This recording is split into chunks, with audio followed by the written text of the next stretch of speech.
It's about 8 right now, guys. 8 p.m. Just got back to my dorm room.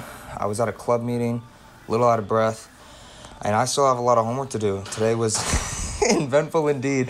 I haven't even made a script for this video, so it's going to be right off the bat, and I'm just going to say things as they come to mind.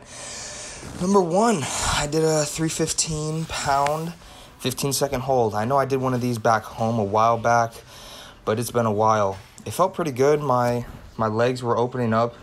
They started to shake. If you look really closely at the end, like my adductors were like, I was doing everything I could to keep them out, but you'll see my knees starting to waver in at the bottom, and I was like pushing out as much as I could, but other than that, I felt really mobile at the bottom.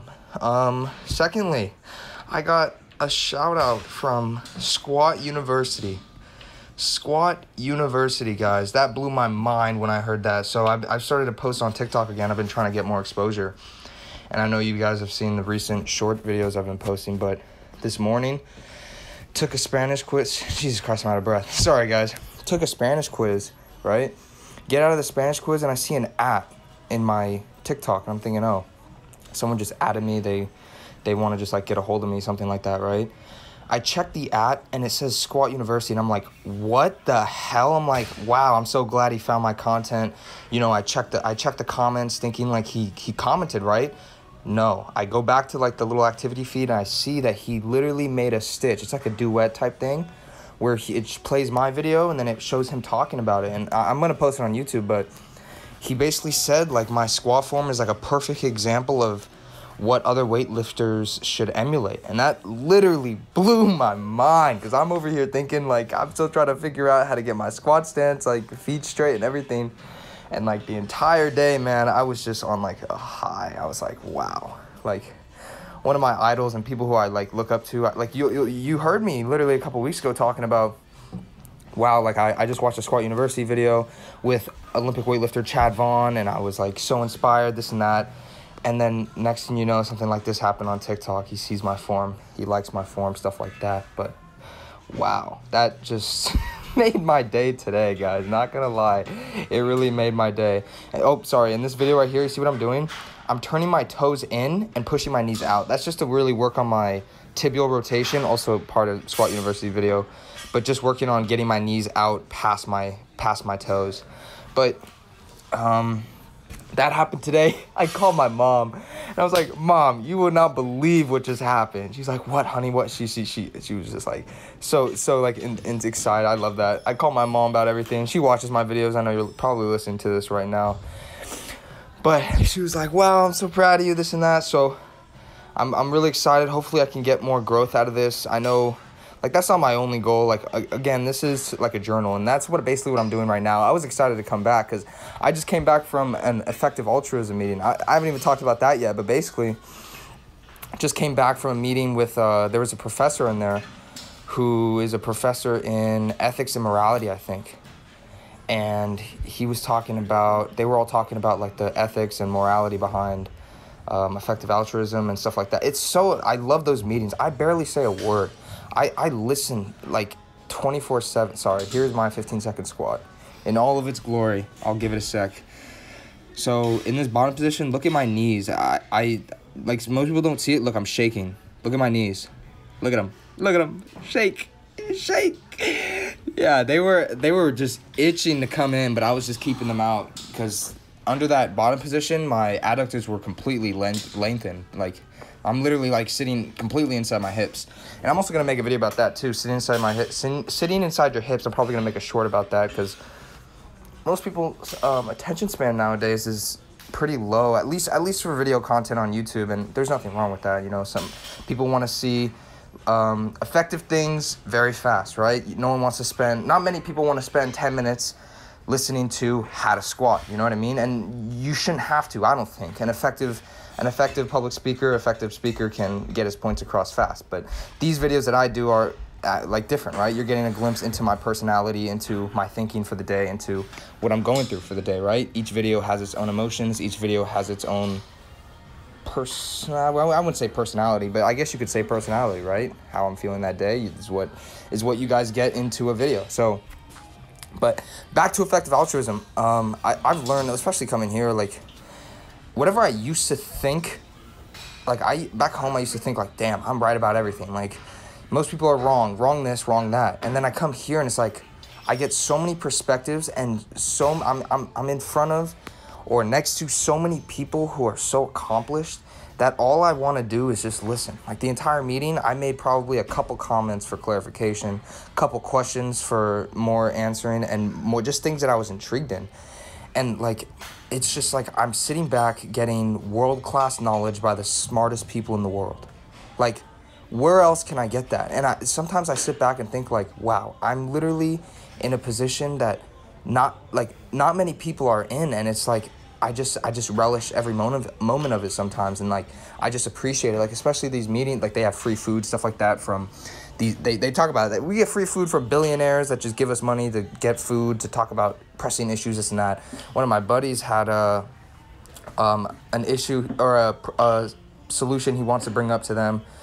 And he told me about it, and it's an amazing solution. The only problem right now is like efficiency. So I can just relate it. I'm not going to say what it is. It's his idea, and I don't want it to be out there. So I'll just relate it to like, let's say solar, right? Solar energy. How we have solar panels right now, and the main thing is that they're expensive to make, and they're not that efficient, right? And it just goes similar to his solution, where if we can work on improving efficiency towards his like specialty that he was talking about, like it can improve the world in many ways. Now, improving efficiency isn't easy, and that comes with innovation and a lot of time, but that's just something he would have to talk about with people higher up in effective altruism, stuff like that. Now, in the meeting I just went to, there was a professor, and like people would ask him questions, and he would always take a while to answer. And I like, there's a part of me that like admires that. Like here I'm in a room with people, one kid he's a third-year PhD student in computer science studying AI, how to build AI, or something to do with AI, and I'm here listening to him, and I'm just astounded. I don't even know what to ask. I don't even know what to say. And like that's another reason why I want to go to these meetings, is I'm in these meetings and I'm hearing things I've never heard in my life. And now I can go on to this platform, or hopefully, I don't know, somewhere else, and actually try to maybe have a conversation with someone. I love these meetings because I get to learn stuff like that. Or we get to talk about things that no one talks about. How to solve world hunger, how would you do it? You know what I mean? And you have, like, of course you can have conversations like this with anyone, and they're like, they may be like superficial, you may give like certain things, but I'm here with people who in the field who actively have solutions or who are studying these things, and it's like, wow. Like he was talking about inverse AI learning, where you make them learn like a human instead of making them figure it out by themselves. And I'm sitting there like, wow, like what the hell is this guy talking about? And then the more he would explain it, the more it just made sense, and then he would just use that to further his point. So like just talking with these people, it's not like I'm scared to talk, but it's just like my silence, I hope doesn't come off to them as like bad, but it's just me and like admiration and ignorance, really. Like not complete ignorance, because it's like I still have ideas of my own, but it's like I feel like my like even in the conversations I have with them in there, mine are more tailored towards the healthcare industry, right? I'm in nursing school. I want to go into the healthcare industry myself. So I don't think, like, honestly, I don't think I have a place in AI or other spots. Now, back to what the professor would do when people would ask him questions. I feel like when you have that much education, when you have had that much experience in the field, that much knowledge in, I think he was a morality professor or philosophy, something like that. But they would ask him questions about like ethics in certain things, objectivity, subjectivity, stuff like that. And he would pause. And I could just see it in his eyes. I swear I could see everything through people's eyes.